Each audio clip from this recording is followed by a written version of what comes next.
2. Inspect the coil surface for buildup and clean if needed.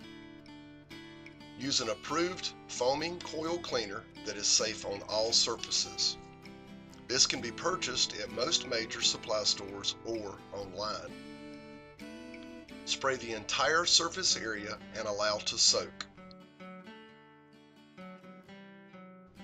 It is not necessary to rinse the surface because the condensation will do it for you when the machine is restarted.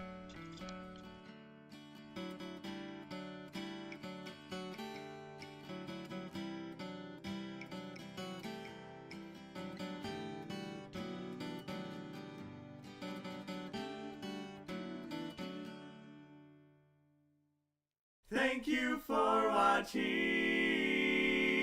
and see you